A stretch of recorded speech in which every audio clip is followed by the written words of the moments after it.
Hi everyone, so my name is Riley, and here's my website, Rise Travels.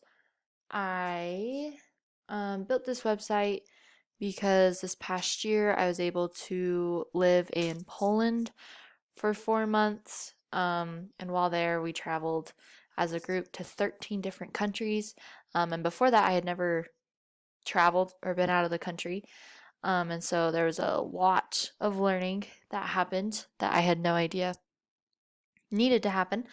And so this website is to mainly help people that are traveling and have questions and aren't sure like what to pack, how to book flights, everything like that.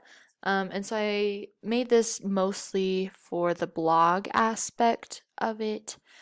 Um, but I am hoping to continue to work on this and kind of polish it up and then hopefully present it to the organization I went through and offer it to other girls that are planning on doing this or even friends who are planning on going.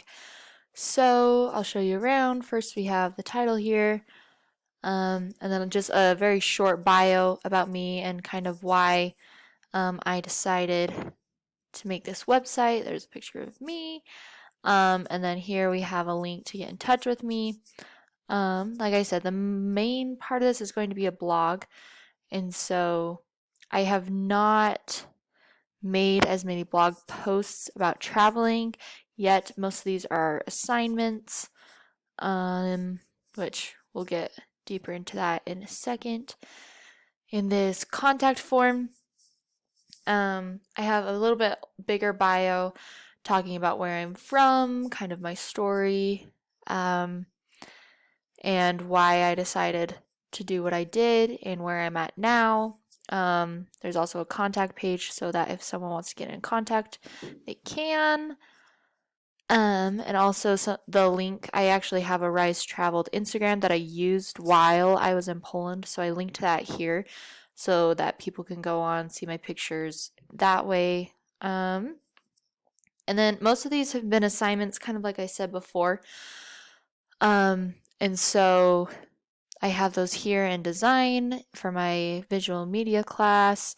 My portfolio, I don't have anything in here yet besides my posts, obviously. I add those to everything just until I get more posts in. I just am leaving that there. And then in my shop, we'll just go over there. I took a lot of photos, like high quality photos while I was there, and where we had to add a product, I decided to put that up. But as I go along, I have a lot of pictures of like very famous places, like in high quality pictures. And so if somebody ever wanted to buy them, they could download them. Um, so yeah, some of the things that I learned from doing this is first off, just learn how Divi Builder works, which I think a lot of people kind of had to work with once you figure it out. It's pretty simple, but I really enjoyed learning about that and how to set up an accurate and good design. Um, and one of the more complicated things was just figure out how everything works behind the website, like setting up the products. There were so many like plugins that we had to add into that I had no idea even needed to be in a website, and so that was cool to learn. I hope to be able to use this in my major. I'm wanting to be a digital designer and like work a lot with websites, so I hope that I'll be able to remember all this and be able to polish up my website and be able to use it for what I originally had planned. If you have any questions, let me know. Thank you.